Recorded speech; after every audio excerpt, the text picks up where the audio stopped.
Assalamualaikum warahmatullahi wabarakatuh. Selamat malam sahabat di tanah air. Berjumpa kembali dengan soal pretest PPG Mapel IPS. Kali ini bagian 2 tahun 2022. Langsung saja kita simak videonya secara bersama-sama.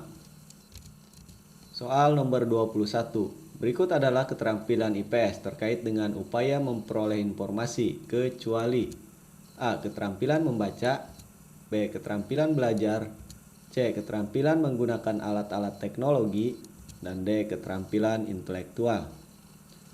Jawabannya adalah D. Keterampilan intelektual.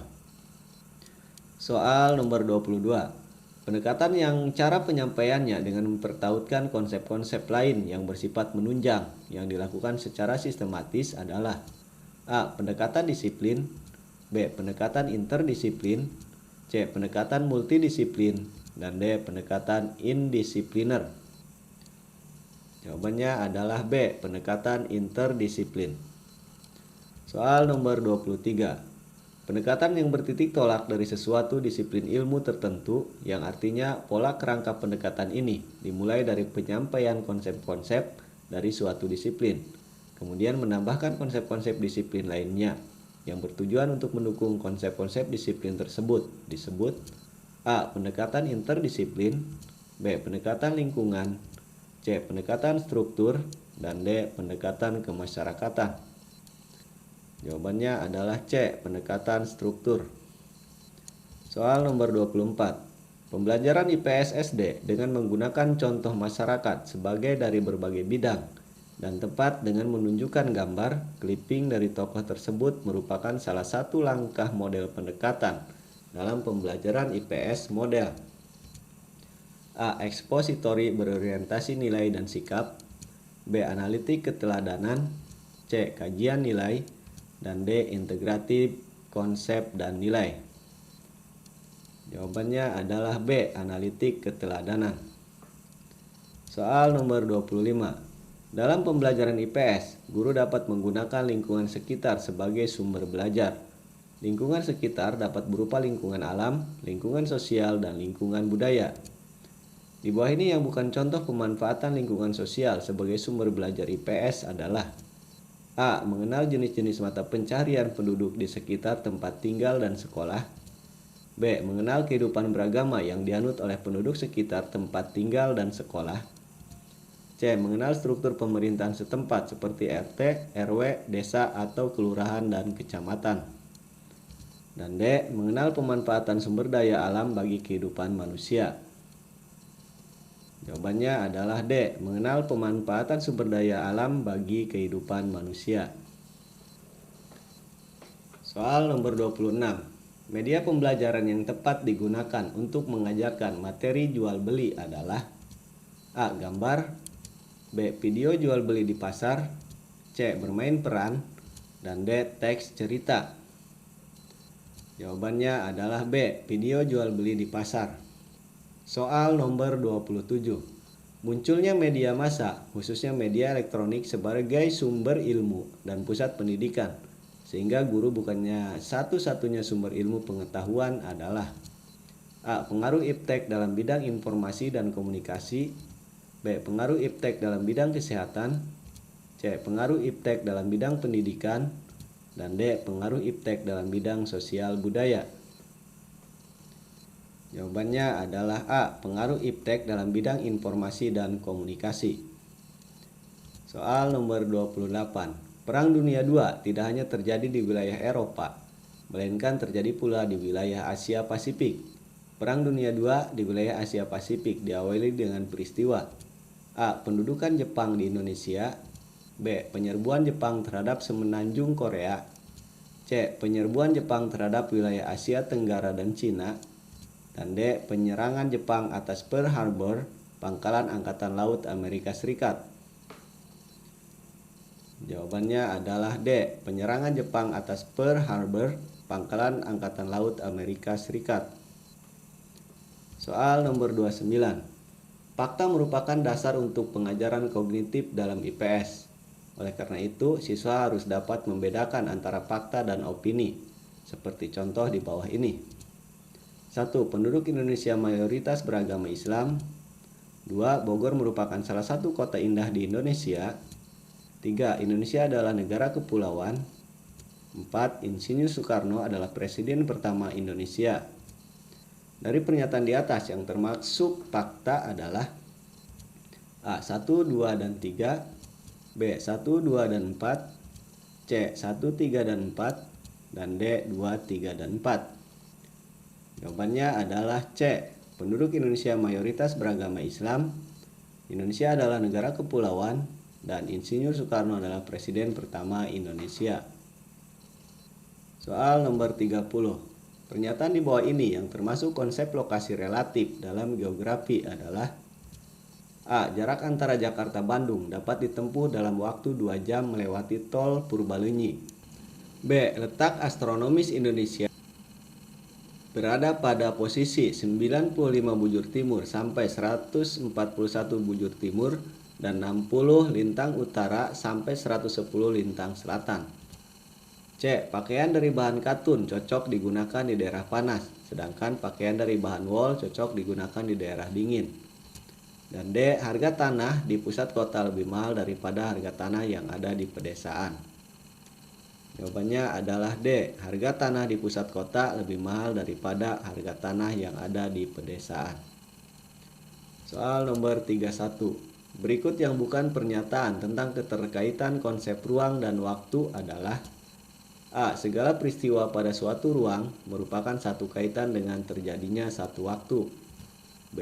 Ruang memiliki keterkaitan dengan peristiwa yang terjadi di wilayah lain. C. Suatu kejadian di muka bumi memiliki waktu terjadinya peristiwa tersebut.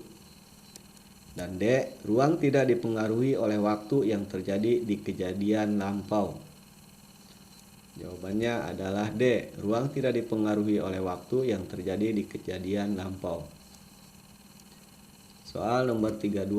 Adanya kemajuan di bidang transportasi dan komunikasi menjadikan dunia bagaikan sebuah desa biasa dinamakan A. Westernisasi, B. Teknokrasi, C. Modernisasi, dan D. Globalisasi. Jawabannya adalah D. Globalisasi. Soal nomor 33.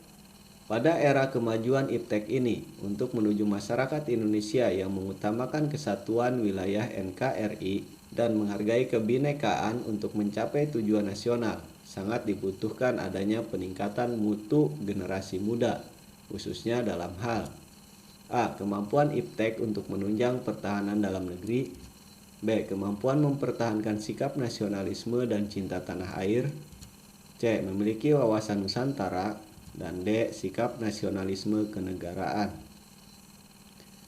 Jawabannya adalah C. Memiliki wawasan Nusantara. Soal nomor 34. Manusia dan lingkungan memiliki keterkaitan yang sangat erat. Artinya bahwa manusia harus selalu peka dengan keadaan lingkungan sekitar. Seperti yang disampaikan praktisi lingkungan, bahwa pembangunan yang berkelanjutan harus A. Memanfaatkan sumber daya alam yang ada secara mana suka. B. Melakukan eksploitasi hutan secara untuk membuat perlengkapan alat rumah tangga agar kebutuhan terpenuhi. C. Memikirkan kelestarian sumber daya alam untuk masa yang akan datang. Dan D. Memanfaatkan kayu yang sudah besar di hutan untuk membangun rumah dan diberikan kepada generasi yang akan datang. Jawabannya adalah C. Memikirkan kelestarian sumber daya alam untuk masa yang akan datang. Soal nomor 35. Sikap yang perlu dikembangkan dalam menghadapi pengaruh budaya asing yaitu A. Menerima secara selektif, B. Melarang keluarga menonton TV, C. Menutup diri dari pengaruh budaya asing, dan D. Menjauhkan diri dari perkembangan iptek. Jawabannya adalah A. Menerima secara selektif. Soal nomor 36. Dewasa ini banyak masalah sosial yang muncul akibat keanekaragaman baik suku, budaya, dan agama.